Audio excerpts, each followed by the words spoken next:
Merci Alain Finkielkraut d'être sur notre plateau. Vous êtes académicien, philosophe et il vous est arrivé une mésaventure il y a une dizaine de jours. Vous vous êtes retrouvé sur la place de la République, là où se réunissent les partisans de Nuit debout, du mouvement Nuit debout, et vous en avez été évincé. Vous vous dites avoir été molesté, mais Le Monde, par exemple, explique que vous avez passé une bonne heure, que vous avez pu écouter, discuter. Vrai ou faux ? Je ne sais pas d'où Le Monde tient cette information, en tout cas pas de moi. On fait du fact-checking dans la presse sans consulter le principal protagoniste de l'affaire. Je suis allé samedi 16 avril, je crois, à Nuit debout parce que j'étais intrigué et parce que j'ai voulu me rendre compte par moi-même. Un événement politique singulier, peut-être inédit, se déroule à Paris. J'aime la politique, je suis parisien, j'éteins ma télé, je vais voir. À peine arrivé sur les lieux, un homme qui fait un peu vieux 68 avec de rares cheveux longs, me dit « Ah, on vient voir le petit peuple, quelle décadence !» Ma femme, interloquée, le fusil du regard, il nous tourne le dos. Après nous avoir tiré la langue. On ne se laisse pas décourager, on va à l'Assemblée générale, on entend 2 discours de 5 minutes chacun sur les méfaits de la consommation et du capitalisme. Donc vous n'êtes pas resté une heure. La troisième intervention nous intéresse pas parce que elle traite de problèmes d'organisation. On se promène, bon j'abrège, et très vite nous sommes interpellés par une personne qui nous demande de partir et qui nous bouscule. Nous refusons, c'est à ce moment-là qu'une petite foule se forme et que des membres d'un serviteur interposé nous disent qu'il faut partir, nous partons, nous avons pu rester dans ce climat d'agressivité 1/4 d'heure, 20 minutes tout au plus à Nuit debout. Voilà la réalité. La réalité, c'est aussi qu'une petite foule vociférante nous poursuivait et que l'homme qui m'avait bousculé m'a craché au visage pour finir. Voilà le récit de. Non, c'est pas ma version. Vous le voyez aussi sur parce que les portables ont pris, ça se voit aussi sur Internet. Et on les a vus sur Internet. Bon, suite à cette altercation, vous avez reçu de nombreux soutiens du gouvernement, de l'opposition, d'intellectuels, de Najat Vallaud-Belkacem, en passant par Michel Onfray, par Laurent Geoffrin, directeur de Libération, Florian Philippot sur ce plateau, Manuel Valls. Vous n'êtes pas toujours très consensuel, c'est un euphémisme. Ça vous a touché ? Ça vous a touché ? Bien sûr que ça m'a touché. J'ai lu le texte de Michel Onfray, j'ai même entendu le directeur de Terra Nova, Thierry Pêche, si vous voulez, me défendre sur l'antenne de France Culture, alors que nous avons des polémiques très vives, d'ailleurs ainsi qu'avec Michel Onfray. Cela m'a touché, cela m'a réconforté, reste que... Et c'est la raison pour laquelle je viens aujourd'hui à la télévision. La violence physique dont nous avons été l'objet, ma femme et moi, vocifération, insultes et crachats, a été hélas relayée par l'horreur morale de la manipulation et du mensonge. 1 heure, disait Le Monde, c'est faux, et même ceux qui m'ont accompagné, si vous voulez, les membres de cette commission Accueil et Sérénité, ils disent que j'ai assisté depuis plus d'une heure à l'Assemblée populaire, que je n'ai pas été agressé par une foule menaçante, mais qu'ils ont vu un académicien étonnamment vulgaire, menacé de coups de latte, les 4 ou 5 personnes révoltées qui criaient pour réclamer son départ. C'est pas vrai, c'est une jeune femme particulièrement excitée qui disait des coups de latte, des coups de latte. J'ai repris la formule par dérision, je me suis retourné contre mes agresseurs, mais ce que je constate, c'est que ceux qui prétendument me protégeaient voulaient me chasser également. Et c'est malgré tout révélateur du mouvement, parce qu'ils auraient pu dire, ben voilà, c'est un incident regrettable, ça n'aurait pas dû avoir lieu. Au contraire, tout Nuit debout et derrière, si vous voulez, les agresseurs, les insulteurs, qu'est-ce que cela veut dire? Attendez, avant cela, moi j'ai une question qui est toute simple. Franchement, vous vous êtes jeté dans la gueule du loup? Vous n'aviez pas la pression que vous alliez arriver dans une assemblée qui politiquement ne serait pas constituée de vos même pas amis. ce que vous me dites, parce que dans les médias, dont BFM, mais pas particulièrement BFM, on nous répète qu'il s'agit d'une agora, d'une alternative rafraîchissante à une société politique compassée, que les citoyens reprennent en main la démocratie. En guise de débat, qu'est-ce qu'on voit? Eh bien, toute opposition, toute contradiction est proscrite. On nous parle, si vous voulez, de refaire le monde à neuf, d'en finir avec l'inhumanité du vieux monde, et on purge de la terre ceux qui composent ce vieux monde. Voilà. Et donc, je crois que c'est très intéressant. Mais c'est pas très nouveau, ces mouvements-là. On les connaît, vous les connaissez. Vous venez de mai 68, vous savez bien. Mais les premiers jours de mai 68, c'était pas ça du tout. Tout le monde parlait avec tout le monde, alors même qu'on se plaçait sous le signe de la lutte. Mais surtout, c'est très intéressant, puisque en guise de refondation de la démocratie, ce qu'on voit à l'œuvre, sur une échelle, j'en conviens, minuscule, c'est en quelque sorte l'invention ou la réinvention du totalitarisme. Et ça mérite d'être médité. Et j'ajoute, si vous voulez, que ce mouvement, il l'a prouvé, avec cet événement et d'autres, n'a pas du tout l'excuse de la générosité. On voit comment la connexion de l'utopie et de la terreur. Mais surtout, il n'a même pas la fraîcheur de la jeunesse. Je vous arrête là-dessus parce que je crois qu'il y a par exemple quelques moments, par exemple, Musée debout. Il y a un conservateur du Louvre qui vient expliquer une reproduction d'un tableau. Il y a Droit debout. Ce sont des avocats qui donnent des consultations gratuites. Des avocats qui donnent des consultations gratuites, des avocats qui expliquent comment on peut porter plainte contre le président de la République pour promesses non tenues. Donc en guise d'avocats, ce sont des idéologues, ce sont des doctrinaires qui entrent dans ce mouvement là, qui n'est pas généreux, je le répète, et qui n'est pas jeune non plus, même s'il y a une majorité de jeunes. Parce que en 2015, en janvier et en novembre, des événements ont ouvert une brèche, des événements terribles, ont ouvert une brèche dans la vision progressiste de l'histoire. Nuit debout colmate cette brèche.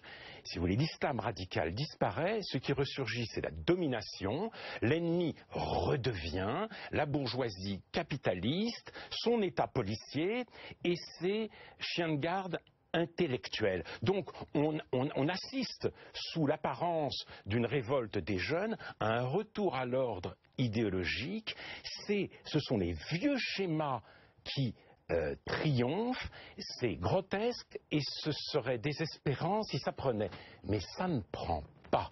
Le peuple est le grand absent de ce que les gens de Nuit debout appellent, avec emphase, l'Assemblée populaire. Vous parlez des kermesses gauchistes sous cloche. Oui, mais surtout, oui, le peuple n'est pas là. Le populo se promène à côté sans un regard pour Nuit debout. Donc il ne reste, si vous voulez, qu'aux membres, qu'aux citoyens de ce mouvement, il ne reste qu'à suivre la préconisation de Bertolt Brecht, dissoudre ce peuple impossible et en élire un autre. Quand même, je parlais de 68 parce que ça fait partie aussi de vos références, vous les revendiquez.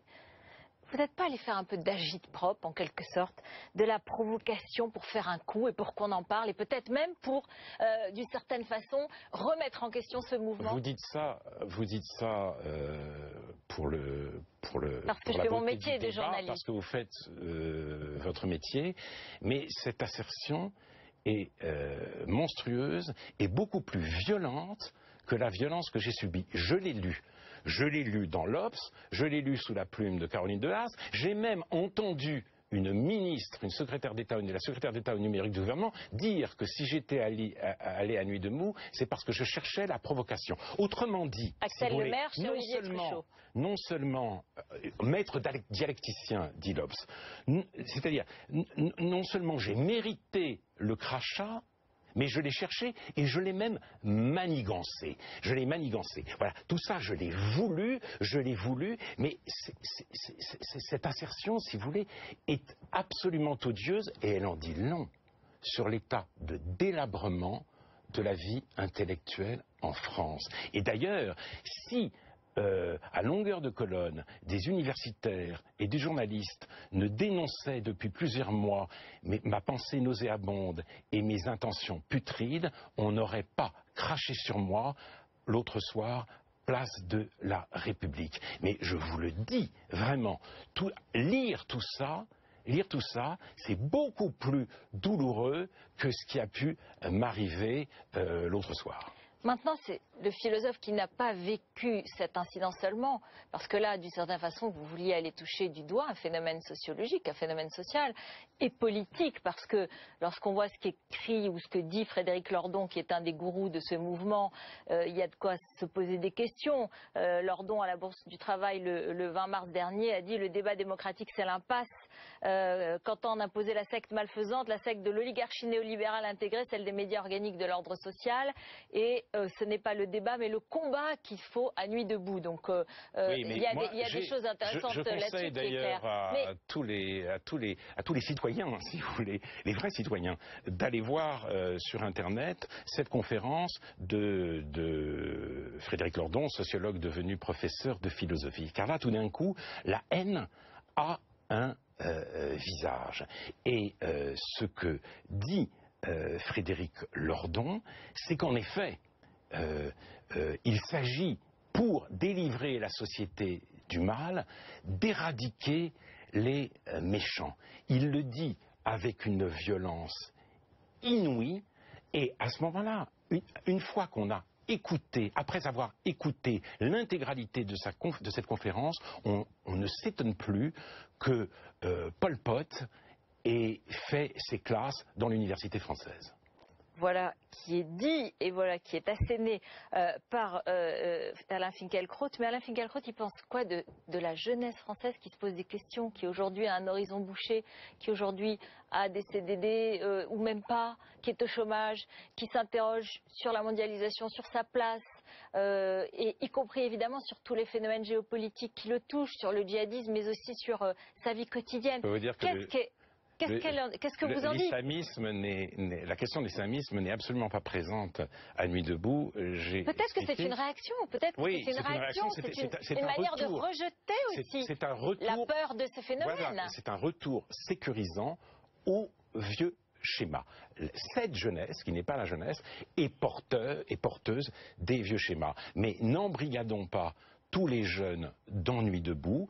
Il y en a qui sont indifférents, il y en a qui sont révulsés, il y en a qui trouvent ce mouvement indigent et méchant tout à la fois. Et puis, vous me parlez des contrats à durée déterminée, c'est la situation actuelle. Donc, je vois cette coalition, cette convergence des luttes autour du refus de la loi travail, sur laquelle je n'ai pas de compétences particulières, mais le retour au statu quo, c'est, sous prétexte de lutter contre la précarité, le retour à la précarité. Je ne vois là rien, si vous voulez, d'extraordinairement intéressant, et je crois qu'on devrait avoir le droit de le dire, au lieu, avec une démagogie sans frontières, de célébrer sans cesse ce mouvement.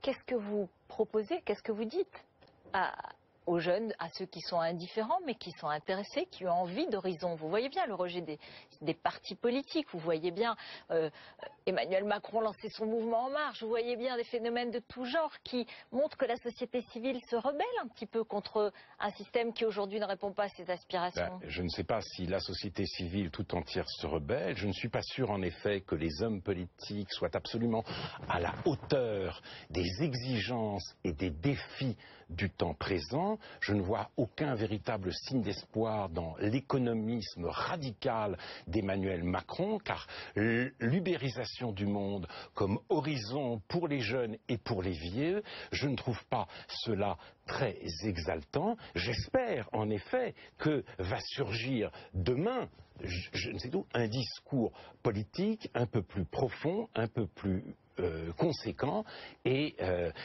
je suis absolument convaincu que ça ne viendra pas de la place de la République. D'où peut-elle venir? Parce que j'ai envie de finir sur une note plus optimiste dans le fond.